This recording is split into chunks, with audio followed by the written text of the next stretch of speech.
Nouakchott, en marge du sommet de l'Union africaine, c'est une ville avec ses 3 millions d'habitants qui se réconcilie pour ensuite tendre ses bras au reste du continent. Au-delà du succès diplomatique que l'exécutif mauritanien rêve de faire de cet événement, il en quelques jours rejaillit sur l'activité économique. Il y a plus d'activités sur le marché, les gens font leurs emplettes, les commerçants sont contents et leurs clients aussi, c'est vrai, et j'espère que cela va perdurer.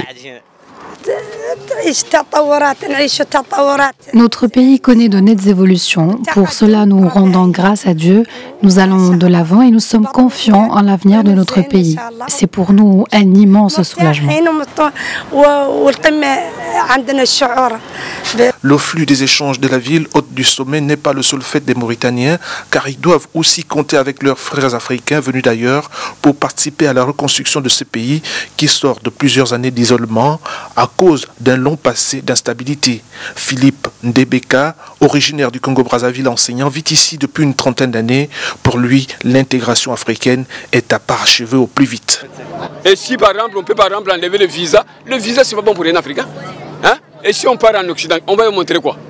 Il faut que les frontières soient ouvertes pour tout Africain qui veut évoluer dans tel ou tel. Moi par exemple, j'ai quitté avec mes connaissances au Congo. C'est pas ici que j'ai fait mes études. Mais j'ai formé des cadres mauritaniens ici là. Moi-même là où je suis, je ne connais même pas les nombres. En 33 ans, j'ai formé combien de cadres? C'est le Dieu qui peut connaître. Moi, je n'en sais même pas. Des fois même, il y a des élèves qui m'appellent. Oh, monsieur, vous avez vieilli, hein? Oui, quand j'ai crié en classe là-bas, je ne me rendais pas jeune. C'est à cause de vous que j'ai vieilli. Parce qu'il fallait me poumonner pour vous faire rentrer quelque chose dans vos têtes. Ce sommet, le 31e du genre de l'Union africaine, est porteur d'espoir pour plusieurs Africains victimes des crises multiformes passées ou encore en cours sur le continent.